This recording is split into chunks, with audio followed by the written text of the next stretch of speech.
Welcome to the Beyond Barriers podcast. If you're an ambitious woman who wants to dominate your career, then you are in the right place. This podcast is co-hosted by Nikki Barua, digital innovator, serial entrepreneur, author, and speaker, and Monica Marquez, ex-Googler, diversity expert, and senior corporate leader. From inspiring stories to cutting-edge strategies, you'll learn how to develop the skill set, mindset, and tool set to get future-ready fast and accelerate your success. Hi, I'm Nikki Barua, your host for today's episode. When it comes to your finances, are you someone who's diligent, saves wisely, and knows where every penny you've earned goes? Or are you more carefree and you plan to get serious about saving for retirement or for that rainy day when you're in a better place and earning more money? Well, what happens if that rainy day arrives unexpectedly and you're caught without a savings umbrella? In this episode, you'll meet Stephanie Groschup, who's the co-founder and managing partner of GM Wealth Group. Stephanie debunks the common myths and mistakes we make when it comes to our personal finances. She also shares the success habits and mindset necessary for building wealth and not just living on your income. Stephanie has overcome career barriers and achieved success in highly male-dominant fields. She knows firsthand how challenging it can be for women to thrive professionally and financially. That's why she's so passionate about helping women achieve financial freedom. In our conversation, Stephanie shares do's and don'ts on navigating financial uncertainty and the guiding principles to live by so you can achieve your dreams.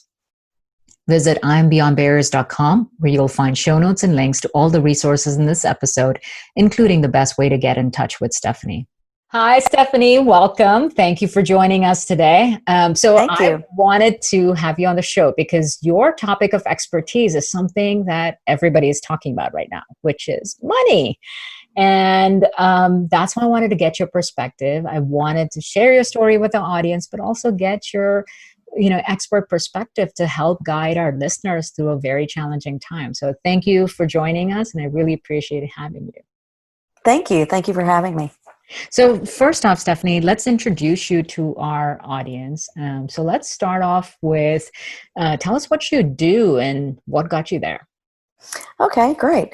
I am a managing partner in a women-owned wealth management firm, and we manage investments for high net worth individuals and business owners. That's excellent. So, but you started your own business after a corporate career. Right? Yes. And in both situations, you are the minority in that because there's not a lot of women on Wall Street, and certainly not a lot of women-owned businesses, offering financial services and wealth management in your industry. True. So, tell us about the journey. I mean, what was that like to, stand out and also to then transition and be, again, a unique sort of firm in your industry? Well, it all started out, I'll go back even prior to my career beginnings in the wealth management industry, but I actually started off my career after college in the oil and gas industry. So I have this tendency. So you like to be the only in every career you pick. I like to break those barriers. Right, exactly. But it was a really interesting job. I was in sales in oil and gas, and I had, a very successful career in that field, but I just really wasn't fulfilled. And I was looking for something else that would give me purpose. And from childhood, I'd always been taught about principles of investing, and that was something that I had this natural affinity for. So I went and talked to a friend of mine whose mom was a very high-level advisor in a major Wall Street firm. And I asked her, what's it like to be in this industry? Do you think it's something that, it is good for women? And she said, don't do it. It's the hardest thing that you would ever do. So, of course, being the maverick that you are, you did exactly what she told you not to. Exactly. And then she said, well, what do you do now? And I said, oh, I'm in sales and oil and gas. She goes, oh, well, then you should do it. So that's how I ended up there.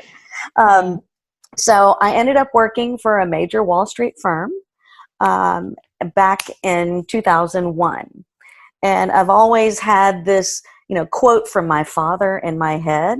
And he always said this: don't let anyone ever tell you can't do something just because you're a girl.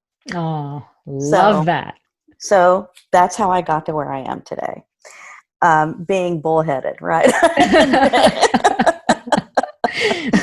So fast forward to my career in a major Wall Street firm. It was a great place to work. It was a great training ground. But I had the benefit, or some people would say the curse, of starting my business in 2001. So I studied, got my license in about April of 2001, and then September 11th happened. Yeah. So I had to learn how to navigate through that and continue to build my business. And things were, going great, working out well. And then here came 2008. Another crash. Yeah, another crash. So I've had the impeccable timing, I guess is what you can say, about my business there. But one of the things, to answer your question, one of the things that stood out to me as to why I wanted to go out on my own. I was working with another woman in the office, and we had similar values, and we treated clients in similar ways. During 2008, there were mass mergers in the financial industry, to say the least. Mm-hmm. And we were seeing that the trend was really going toward a more transactional type relationship and more product versus client. And I just don't believe in that. And my business partner did not either. So we really favor the more long-term relationships, more on a consultative type basis. So we wanted to take our business and build it that way. So that's what we did.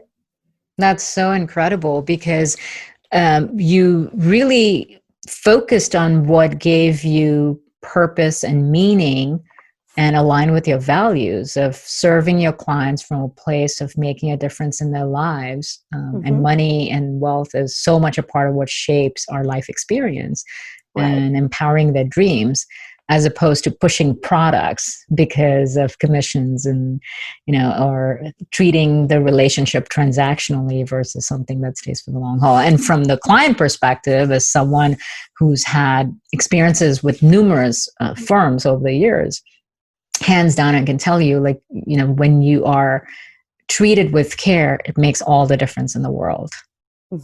Absolutely. So that's incredible that, that is what led to you taking that leap of faith and launching your own firm. But once you made that decision to say, that's it, we want to build something on values and we want to launch our own thing. It's one thing to have that idea, another to execute on it. Correct. Tell us what that was like. I mean, was it scary? Was it, what were some of the challenges you faced in the early days? It was terrifying. It's one thing to know how to deal with financial assets and how to deal with clients, but it's a completely different thing to run a business. And you have to learn to marry those two together. And, it was a series of trial and error. Some things as simple as, how do we get a phone system? To where's our office going to be? And in the meantime, you're trying to care for clients. So all those things that go into being an entrepreneur, not easy, but it's something that you just figure out over time. Right. And bookkeeping, Right. Yeah. Right. How many rolls of toilet paper do you need to order? That's right. That's right. It's sometimes entrepreneurship tends to show up in the media as such a glamorous idea, that entrepreneurs Right. live the life, and, there's Maseratis in the driveway and millions in the bank account. And the reality is, all of these things that you have to deal with, roll up your sleeves. There's total humility. You just got to do what you got to do to build everything from the ground up. But the pure joy of seeing things on the other side, there's no greater fulfillment. Oh, absolutely. Absolutely. And the way you look at it is that, there's no job that's beneath me. Mm-hmm. And, I'm going to do them all and learn how to do them all. And it's worked out very well. We turned 10 this year. Congratulations. That's incredible. Congratulations Thank you. on a decade of, given the survival rate of, small businesses and especially women-owned firms, that is an incredible achievement. So kudos to you and your team for Thank you. obviously creating so much value in the marketplace that clients continue to choose you. So Thank you. Speaking of clients, now your clients are also predominantly women, right? Women executives and women entrepreneurs? I would say it's about 50-50, but something interesting has happened since the pandemic started. Most of the new clients that we are getting are women. That's interesting. Why is that? I think that there are so many women out there that are rethinking their financial lives. We've got time now since we're socially distanced, and it's given people time to really think through what it is they want out of their financial lives. And we're finding that more and more women are making those plans to move forward with those goals that they put on paper now during this time when in isolation, when they've had some real good time for introspection. That's incredible. But that also raises another question of why does it take a crisis to take action on something that is such a vital part of life? And yet it's, so many people go through their entire careers without really actively managing their wealth or investments. So I'm curious from your perspective, because you've had the unique vantage point of serving very large client bases across a lot of dimensions. What are some common patterns that you've observed in terms of how men invest versus how women invest? First of all, are there differences? And if so, what are they?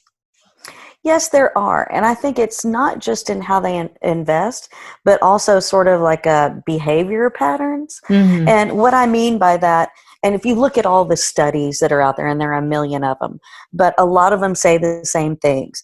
Men are risk takers, women are risk avoiders. You see some of that. But you see women are very detail oriented, while men are very big picture. And we find that with men, sometimes they want to jump in without all the information. And we see that women will hang back and want to gather more information before they make those decisions. So it's just a kind of a different mindset. So what are some of the consequences of that difference? I mean, is there a negative or perhaps a positive consequences?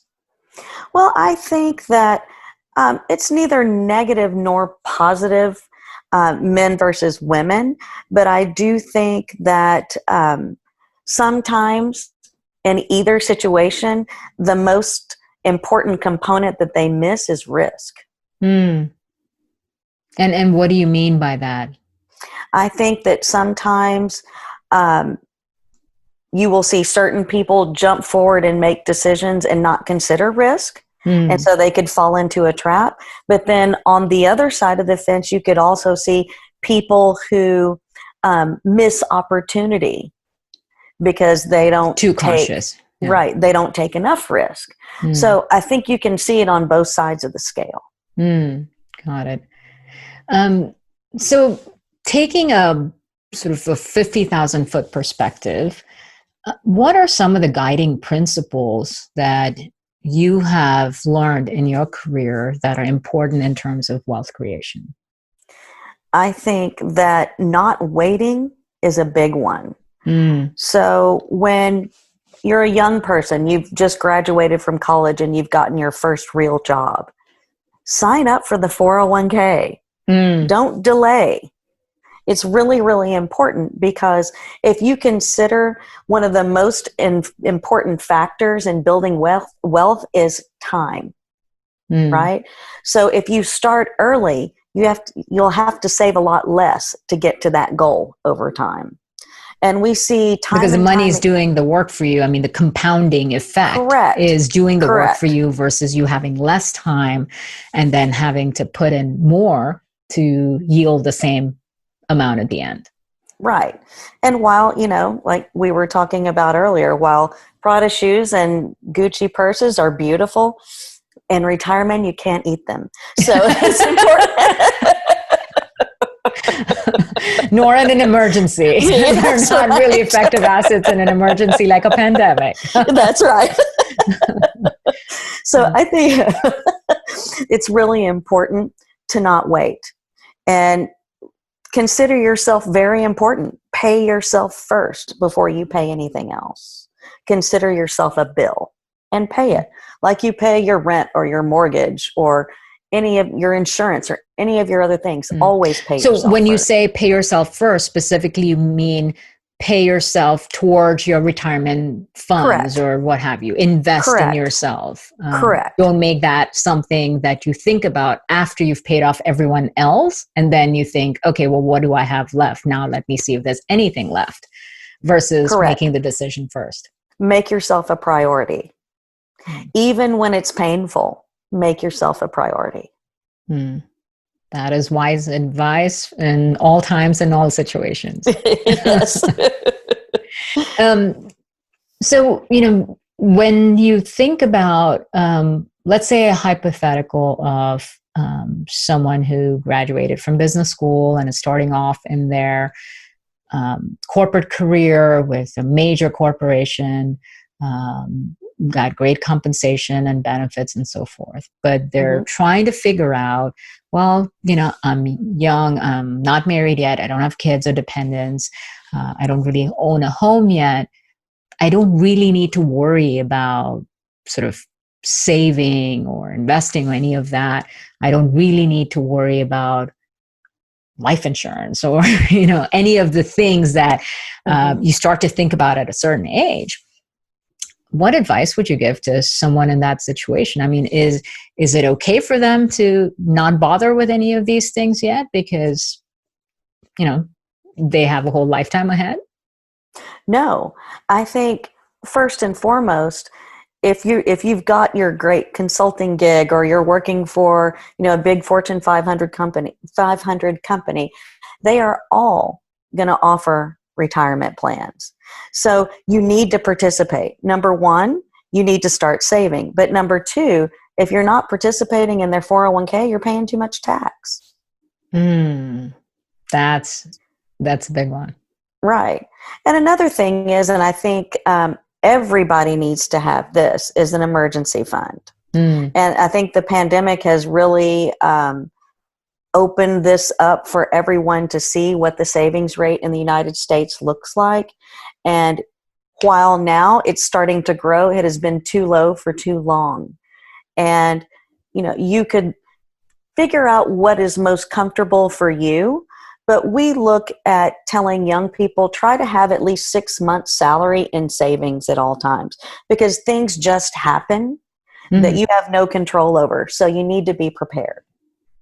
Absolutely. And I think so many people and so many families have been affected unexpectedly, because obviously no one predicted crisis after crisis this year, and just not having the resources to make it through. But what would you tell someone who doesn't have that many resources to begin with, that they're barely getting by paycheck to paycheck? And I mean, these are even corporate professionals that are living a lifestyle where they're getting by paycheck to paycheck, just don't have that much left over to invest and what have you.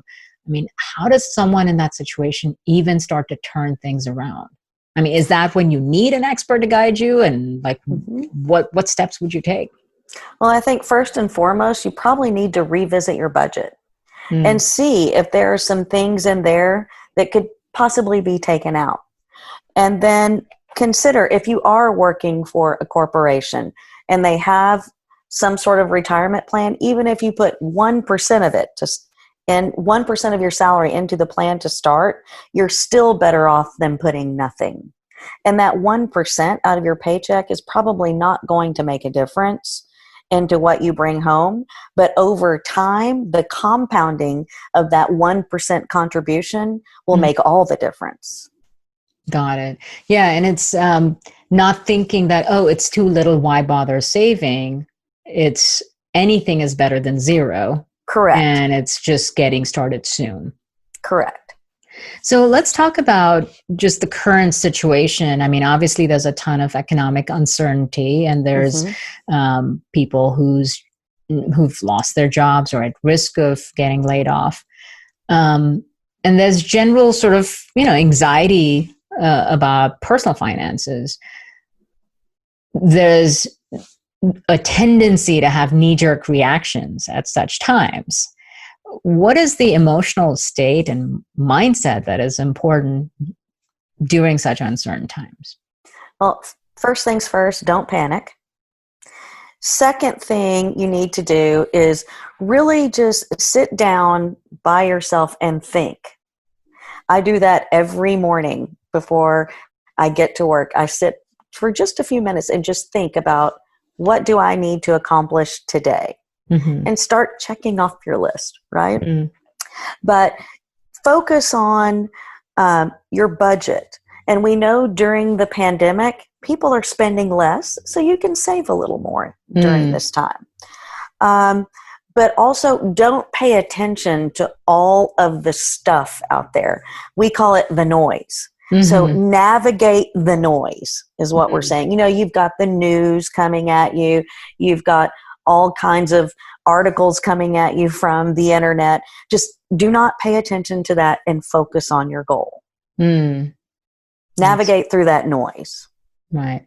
And stay centered in a longer term strategy instead of being reactive to the news cycle. Right.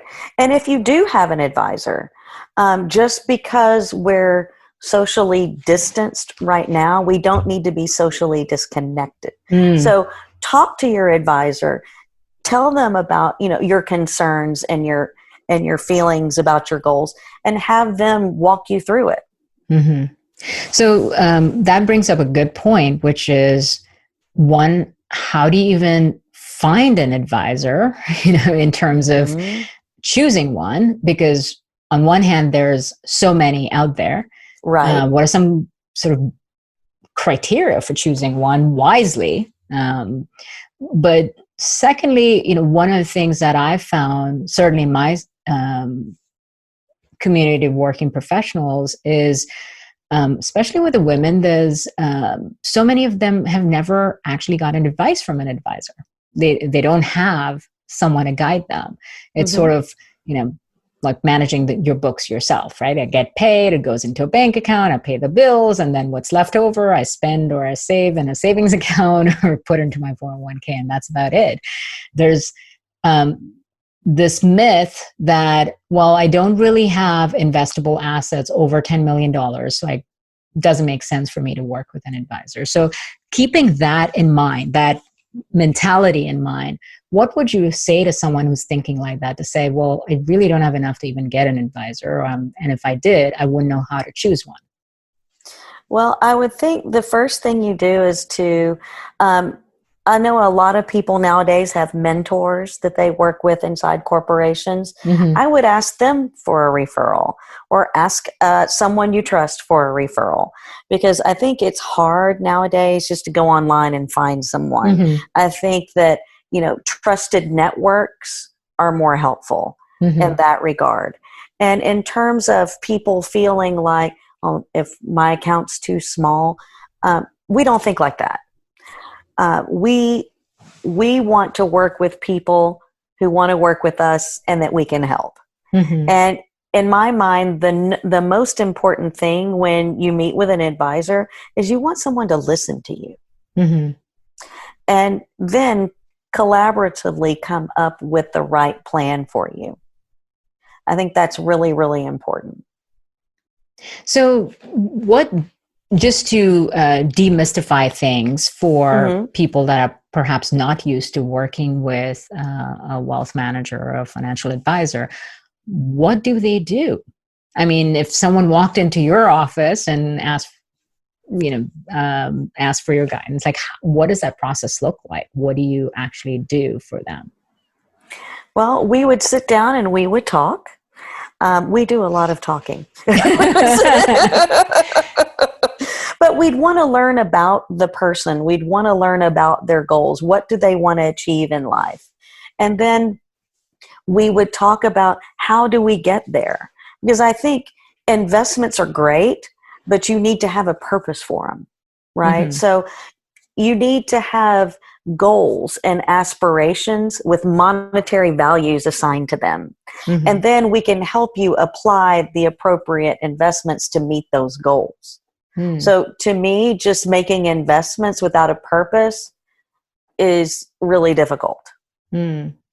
So you're really like a GPS for someone's financial life, sort of helping them find their way to the North Star of what they hope to achieve, because it's not so much about the money. It's about what their vision and their goals and aspirations are, what their dreams really are, and what resources and choices will help them get there. Correct. And it's no different than having a professional coach, a career coach, or a life coach. You need a financial coach. Right. And, that is, it's a lesson that I learned a little later than I probably should have, and I still remember in the early days of my career, despite my successes, it was just a part of my life that I was ignoring because, so many women struggle with their money mindset of, I'm not doing it for the money. I'm just grateful for the opportunity, and so you don't really actively manage what you have. And it really doesn't matter how much you make, it's how much you keep.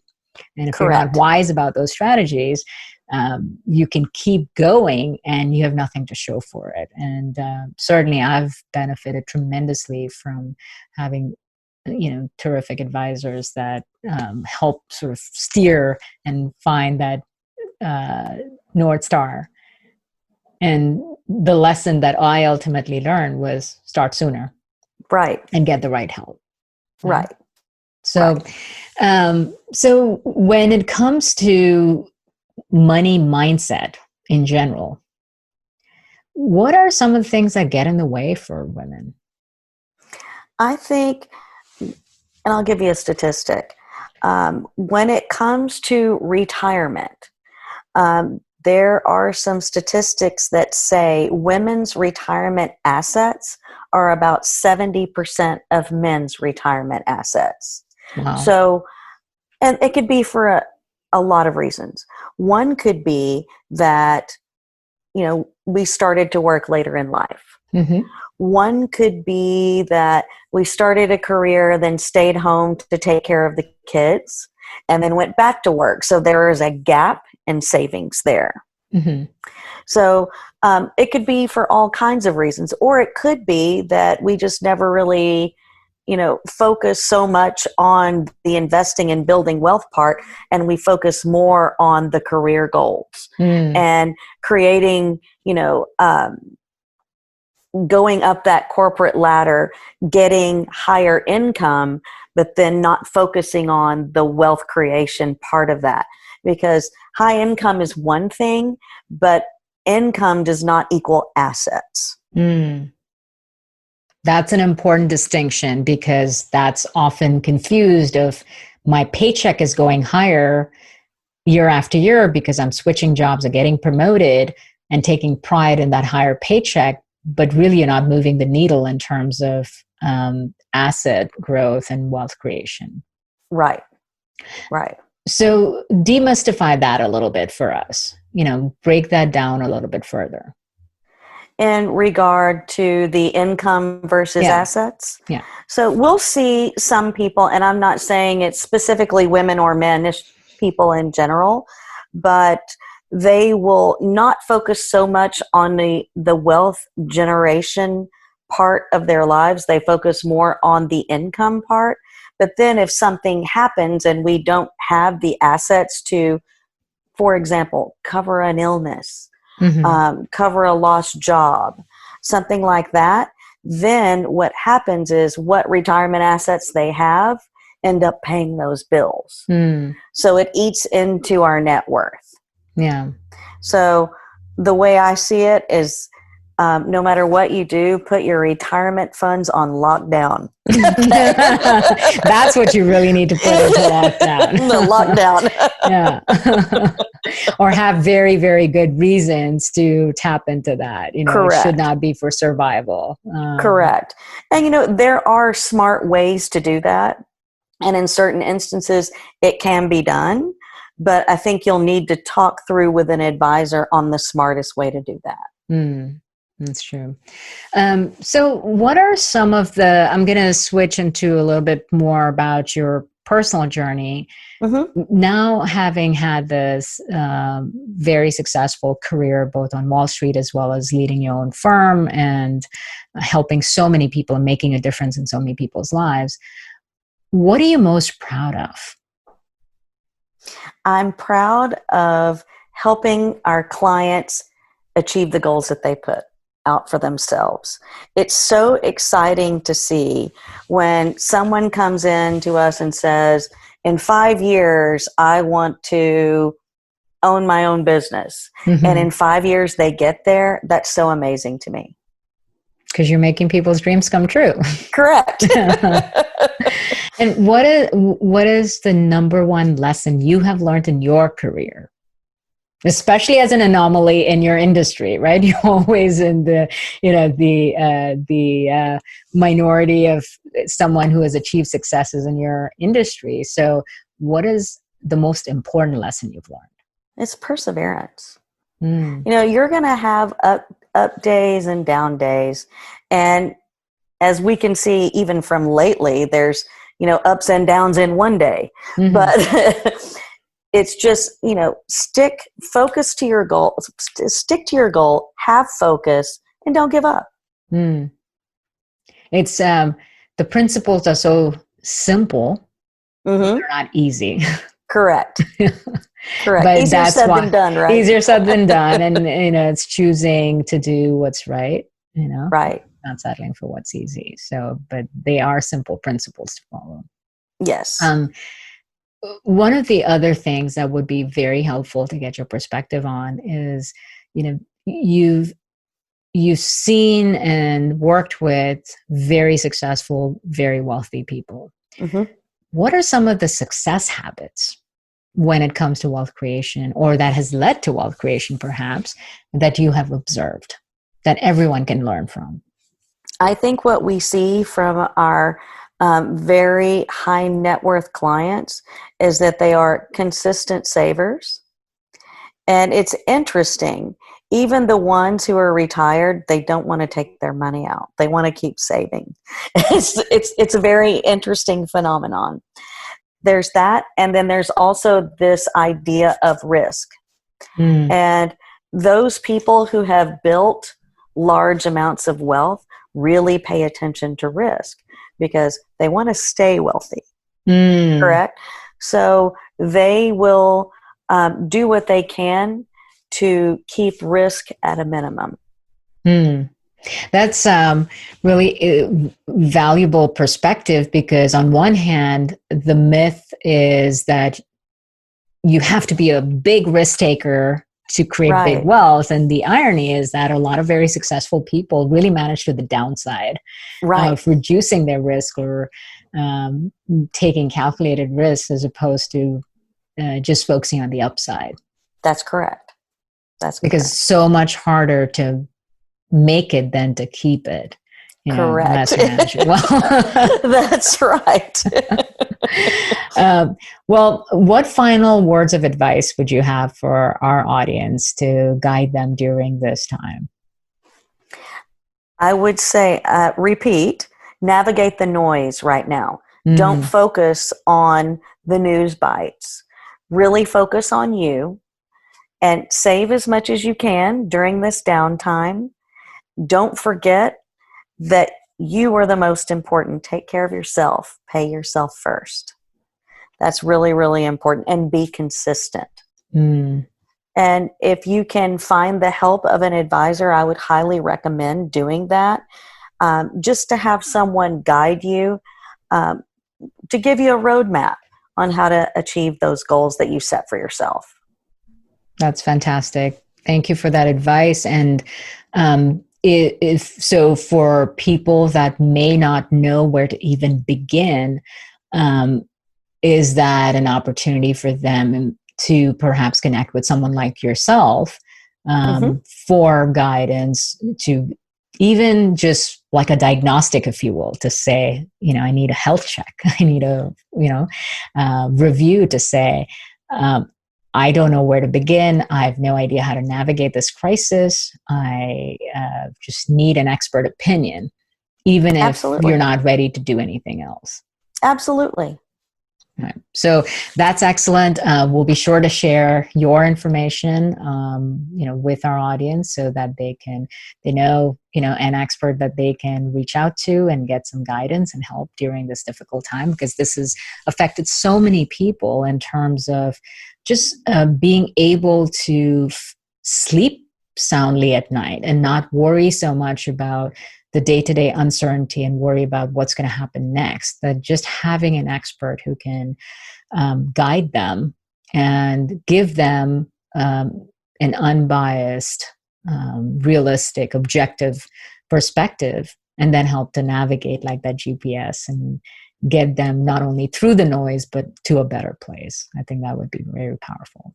Yes. Well, thank you so much for joining us. And it's been an absolute pleasure chatting with you. And we look forward to seeing you continue to break the norm in industry and business. And thanks for being with us. Thank you so much for having me. I appreciate it. Thanks for listening. There are thousands of podcasts out there, and we are so grateful that you've chosen to listen to ours. Visit IamBeyondBarriers.com, where you'll find show notes and links to all the resources referenced in this episode. And be sure to take the quiz on the website. Your score will tell you where you are, what helps you gain momentum, and what holds you back. You'll also get a free guide with cutting-edge career strategies. We'd also love to hear from you. Share your comments and topic suggestions on IamBeyondBarriers.com. And we'll be sure to address them in future episodes. If you enjoyed our show today, please subscribe and rate the podcast, or just tell a friend about it. See you next episode.